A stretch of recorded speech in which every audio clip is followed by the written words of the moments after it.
Hello बच्चों, स्वागत है आपका हमारे यूट्यूब चैनल ज्ञान गंगा चाणक्य श्रेणी में। तो आज हम आपको कुछ मोस्ट इम्पोर्टेंट क्लास 10 के साइंस के देने वाले हैं, जिनको आप यदि याद करके जाते हैं तो आपकी बहुत अच्छी परसेंटेज आने की संभावना रहेगी। तो देखते हैं हम केमिस्ट्री के अभी आपको क्वेश्चन कुछ देते हैं, इम्पोर्टेंट क्वेश्चन देखेंगे आप। ये देखो हमारी कोचिंग का बैनर लगा हुआ है और इसके जब आप अंदर जाएंगे तो देखिएगा मोस्ट इम्पोर्टेंट क्वेश्चन जो मैं आपको बता रहा हूँ उनको याद करके चले जाना है आपको बस। और वही आपके बोर्ड के एग्ज़ाम में आने वाले हैं मित्रों, ठीक है। तो देखेंगे क्रम से आप देखते चले जाएं, यही आपके लिए मोस्ट इम्पोर्टेंट क्वेश्चन होंगे। और यहाँ पर मोस्ट इम्पोर्टेंट क्वेश्चन है, मैंने वहाँ पर लिख दिया है एकदम बेहतरीन तरीके से। देखो ये रासायनिक समीकरण क्या होता है, यहाँ से क्वेश्चन बनते हैं। संतुलित रासायनिक समीकरण किसे कहते हैं, तो ये आप देख के जाएं। संतुलित रासायनिक समीकरण किसे कहते हैं, यहाँ पर लिखा हुआ है, सब कुछ इम्पोर्टेंट क्वेश्चन है। और रासायनिक समीकरण को संतुलित करना क्यों आवश्यक है, मोस्ट इम्पोर्टेंट क्वेश्चन है द्रव्यमान संरक्षण के नियम के अनुसार। तो ये देखते जाएं आप, देखिएगा इसमें। ये देखो संयोजन या योगात्मक अभिक्रिया क्या है मित्रों, मोस्ट इम्पोर्टेंट क्वेश्चन है, आप जरूर पढ़ के जाएं इसके लिए। और फिर विस्थापन अभिक्रिया क्या होती है, विस्थापन अभिक्रिया इंपॉर्टेंट है मित्रों, देखिएगा। यहाँ लिखा हुआ है वे अभिक्रियाएं जिनमें दो या दो से अधिक पदार्थ आपस में सहयोग करके केवल एक पदार्थ बनाते हैं उसे संयोजन या योगात्मक अभिक्रिया कही जाती है। देखो इसके बहुत सारे उदाहरण लिखे हुए हैं।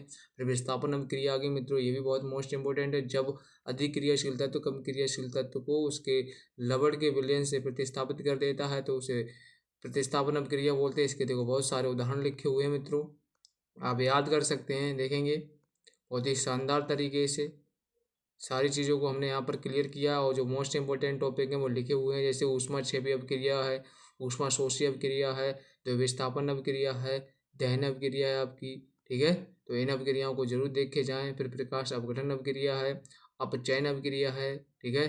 फिर रिडक्शन अभिक्रिया, उत्क्रमणीय अभिक्रिया है। ये बहुत सारी अभिक्रियाएँ दे रखी हैं मित्रों, तो इनको आप पढ़ के जाएँ, ठीक है। देखिएगा एकदम शानदार तरीके से लिखी हुई हैं, बिल्कुल आप निसंदेह होकर देख के जाएँ और आप इनको याद कर सकते हैं अच्छी तरीके से। देखेंगे ये संचारण पहले चैप्टर की इम्पोर्टेंट है, विकृत गंधिता देखेंगे एकदम शानदार तरीके से हमने यहाँ पर कराई हुई है और आप यहाँ पर इसे याद करके जाएंगे। उसके बाद में लोहे की वस्तुओं पर जंग क्यों लगती है, ये क्वेश्चन आप जरूर पढ़ के जाएं। वायु में जलाने से पहले मैग्नीशियम रिबन को साफ क्यों किया जाता है, मोस्ट इंपॉर्टेंट क्वेश्चन है। अब नेक्स्ट चैप्टर में हम आ चुके हैं अम्ल क्षार एवं लवण में। तो अम्ल आप पढ़ के जरूर जाएं, अम्ल के गुण क्या होते हैं, अम्ल क्या होते हैं, जो स्वाद में खट्टे होते हैं, जो क्या करते हैं नीले टिश्यू पेपर को लाल कर देते हैं, ठीक है, वो क्या कहलाते हैं, अम्ल कहलाते हैं। अम्ल के बहुत सारे उदाहरण दे रखे हैं, HCl, HNO3, H2SO4, CH3, COOH वगैरह वगैरह, देखो यहाँ पर दे रखी हैं सारी चीज़ें। प्रबल क्षार क्या होते हैं, दुर्बल क्षार क्या होते हैं, ऑब्जेक्टिव क्वेश्चन बन सकता है। फिर उसके बाद में क्षार आ गए हमारे, देखिएगा क्षार, क्षार के गुण, क्षार क्या होते हैं बता, जो स्वाद में कड़वे अथवा तीखे होते हैं क्या कहलाते हैं, क्षार कहलाते हैं। ये क्या करते हैं मित्रों, ये लाल पेपर को नीला कर देते हैं, जैसे NaOH, KOH, MgOH2, CaOH2 का होल 2, पोटेशियम, ये वगैरह वगैरह अम्ल दे रखे हैं। यहाँ पर क्षार के गुण क्या होते हैं, प्रबल क्षार क्या होते हैं, दुर्बल क्षार क्या होते हैं, आप देख सकते हैं, मोस्ट इंपॉर्टेंट है यहाँ से। फिर उसके बाद में मोस्ट इंपॉर्टेंट रिएक्शन उदासीनीकरण अभिक्रिया है, बहुत ही शानदार है, इसको आप जरूर याद करके जाएं। जब अम्ल और क्षार आपस में क्रिया करते हैं तो क्या बनता है, जल के अतिरिक्त जो पदार्थ बनता है उसे लवण कहते हैं, इस अभिक्रिया को उदासीनीकरण अभिक्रिया कहते हैं मित्रों, ठीक है। तो देखिएगा इनको बहुत अच्छी तरीके से आप देखते हुए जाएं। उसके बाद में लवणों के प्रकार, यहाँ से इतना क्वेश्चन नहीं बनते हैं मित्रों, ठीक है। फिर आता है पीएच मान, पीएच मान क्या होता है, हाइड्रोजन आयनों के मोल प्रति लीटर में, हाइड्रोजन आयनों के मोल प्रति लीटर में सांद्रण के ऋणात्मक लघु गुणक को पीएच मान कहते हैं मित्रों। पीएच मान अगर 1 से 6 तक है तो अम्लीय प्रकृति कहलाती है, अगर 7 है तो उदासीन प्रकृति कहलाती है, क्षारीय है तो अगर मतलब 8 से अधिक है और 14 से कम है तो कितना क्षारीय प्रकृति कहलाती है। मोस्ट इंपॉर्टेंट क्वेश्चन है मित्रों, तो जरूर याद करके जाएं आप भी। उसके बाद में हमारे पास में शुद्ध जल का पीएच मान कितना होता है, ये हमने बहुत सारे पीएच मान पर क्वेश्चंस कराए हैं कुछ, इनको इतना नहीं देखना है आपको, परंतु यहाँ से क्वेश्चन जरूर बनना है ऑब्जेक्टिव में, ठीक है। आगे आप देख सकते हैं बहुत सारे क्वेश्चन कराए हैं। दैनिक जीवन में पीएच का क्या महत्व है, मोस्ट इंपॉर्टेंट क्वेश्चन बन सकता है आपके लिए, ठीक है। तो जरूर तैयार करके जाए मित्रों। आगे देखो सोडियम हाइड्रोक्साइड आयन क्या होता है या क्लोरो क्षार प्रक्रिया क्या होती है, मोस्ट इंपॉर्टेंट क्वेश्चन है, ये कैसे बनती है, देखो हमने पूरा यहाँ पर समझाया हुआ है। तो आप ज़रूर इसको पढ़ के जाएँ और एग्ज़ाम में फोड़ कर जरूर आएँ अच्छे अच्छे नंबरों से। ठीक है, आगे देखेंगे आप ब्रेंजक चूर्ण या ब्लीचिंग पाउडर कैसे बनाते हैं, इसका रासायनिक नाम क्या होता है, इसका रासायनिक नाम कैल्शियम हाइपोक्लोराइड या कैल्शियम ऑक्सीक्लोराइड होता है।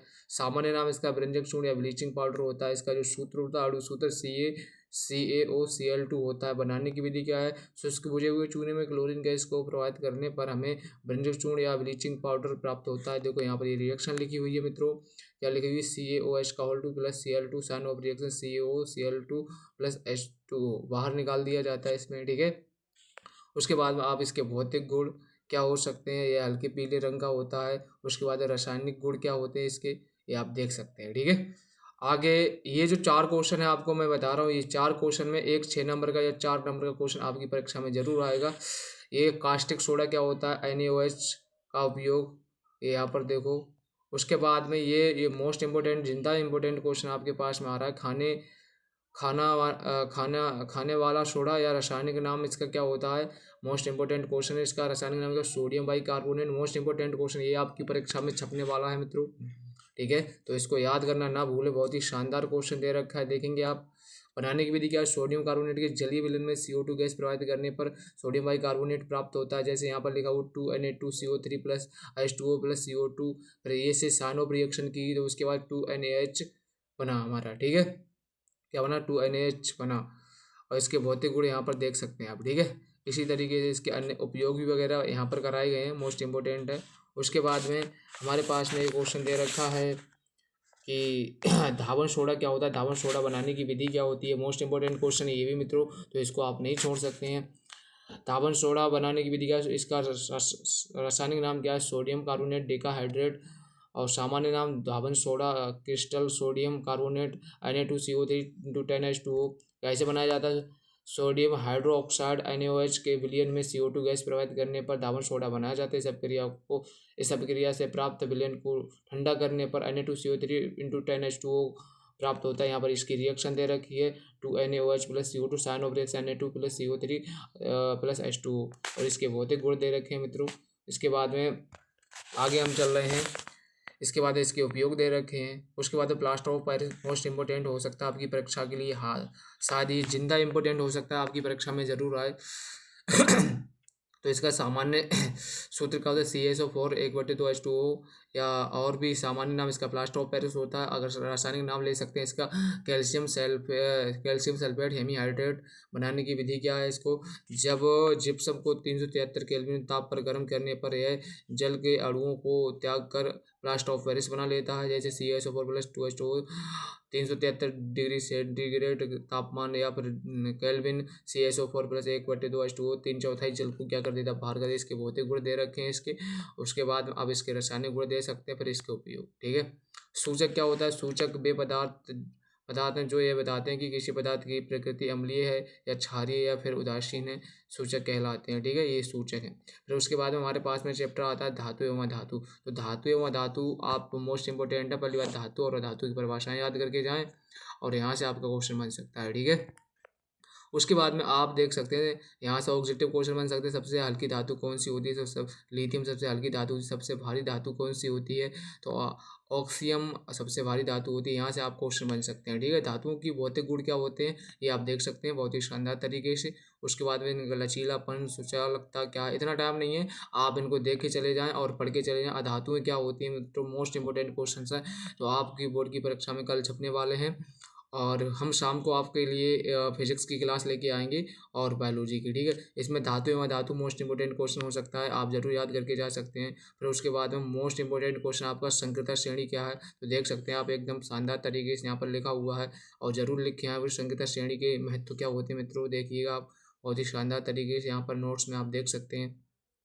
उसके बाद में धातुओं के ऑक्साइड गुण क्या होते हैं देखेंगे आप, ये बहुत सारे दे रखे हैं। ठीक है, इतना टाइम नहीं। अम्लराज क्या होता है, तो अम्लराज को आप देखिएगा, PDF में देखते जाइएगा और याद कर लेना जाके। ठीक है, तो देखिएगा आप, ये बहुत सारी चीज़ें हैं। आयनिक यौगिक क्या होते हैं, ये देखो सब कुछ बहुत इंपॉर्टेंट मोस्ट इंपॉर्टेंट है यहाँ पर मित्रों। उसके बाद में विद्युत संयोजन बंध क्या होता है, आयनिक बंध क्या होते हैं, हमने सारे कुछ समझाए रखे हैं, यहाँ पर आप पढ़ के जा सकते हैं। ठीक है। उसके बाद में सहसोजी बंध क्या होते हैं, सहसोजी बंध देख सकते हैं आप, देखेंगे एक बार बहुत ही शानदार तरीके से। और सहसोजी बंध देखो हमने यहाँ पर समझाए हुए हैं, ये क्या होते हैं देखेंगे आप, ठीक है। विद्युत चालकता क्या होती है मित्रों देखेंगे, सोडियम ऑक्सीजन एवं मैग्नीशियम के लिए इलेक्ट्रॉन बिंदु संरचना देखेंगे आप, इस तरीके से कुछ इंपॉर्टेंट है, आप जरूर देख के जाएँ, ठीक है। उसके बाद में धातुओं का निष्कर्षण कैसे किया जाता है, इसके क्या होते हैं, इन परिभाषाओं को आप सही तरीके से देख लीजिए मित्रों, ठीक है। तो आप आगे देखेंगे फिर उसके बाद में क्या है, ये आपका संकेतक श्रेणी में मध्य आने वाली धातुओं के निष्कर्षण कैसे किया जाता है, भर्जन क्या होता है मित्रों देखेंगे, भर्जन इतना इम्पोर्टेंट है आपके लिए, बहुत ही शानदार भर्जन, इसका उदाहरण बहुत सही तरीके से याद करके जाएं। उसके बाद में क्षारीय गालक क्या होता है, अम्लीय गालक क्या होते हैं, गालक क्या होता है, गालक आपके लिए इम्पोर्टेंट है, ठीक है। उसके बाद में निस्तापन भर्जन ये क्या होते हैं, ये आपके लिए इम्पोर्टेंट है मित्रों, ठीक है। तो निस्तापन भर्जन और निष्ठापन भर्जन हो गया आपका, उपधातु हो गया, मिश्र धातु हो गया, ये इनके बहुत सारे अच्छे तरीके से हमने उदाहरणों को समझा रखा है यहाँ पर। उसके बाद में संक्षारण आपको पहले ही चैप्टर में पढ़ा दिया, संक्षारण से कैसे बचाया जा सकता है, वस्तुओं को पेंट करके, ग्रीस करके या उस पर तेल लगाकर, ठीक है। अवैधर्मी ऑक्साइड क्या होता है, अमलगम क्या होता है, धातुओं का निष्कर्षण कैसे किया जाता है, अयस्क का पीसना क्या होता है, ये इंपॉर्टेंट क्वेश्चन बन सकते हैं आपकी परीक्षा में, देखेंगे आगे। ये आपका इलेक्ट्रॉन बिंदु संरचना करो। उसके बाद IUPAC नियम क्या है देखेंगे आप, IUPAC नियम आप जरूर पढ़ के जाएं मित्रों, देखेंगे IUPAC नियम ये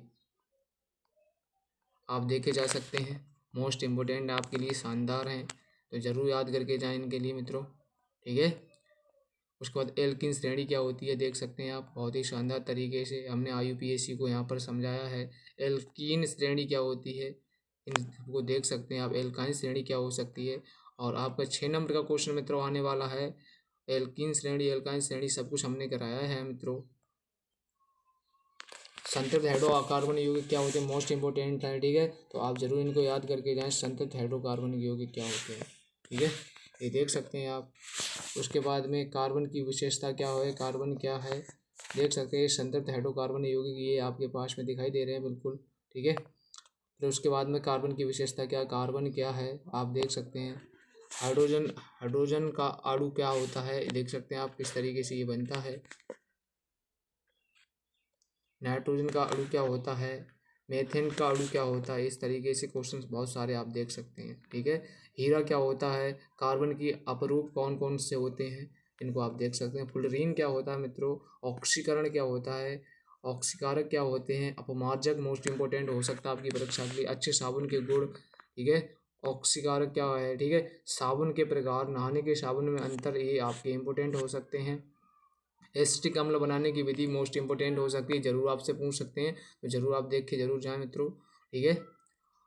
आगे आपसे पूछ सकते हैं एथेनोइक अम्ल कैसे बनाया जाता है, उसके गुण क्या होते हैं, देखिए ये सारी विस्तार से हमने समझा रखा है यहाँ पर। मिसेल क्या होता है मित्रों, देखिएगा मिसेल को आप, इतनी बेकायदा से हमने यहाँ पर समझाया है, ठीक है। आगे हम आपको केमिस्ट्री फिजिक्स के नोट्स हम आपको शाम को रिलीज़ करेंगे, तब तक के लिए धन्यवाद, वंदे मातरम, टेक केयर, और इनको ज़रूर याद करके जाएं। कल जो आपकी परीक्षा होने वाली है 25 तारीख को, आप उसमें अच्छा करके आएंगे, बहुत ही शानदार तरीके से करके आएंगे। तब तक के लिए धन्यवाद, वंदे मातरम, टेक केयर।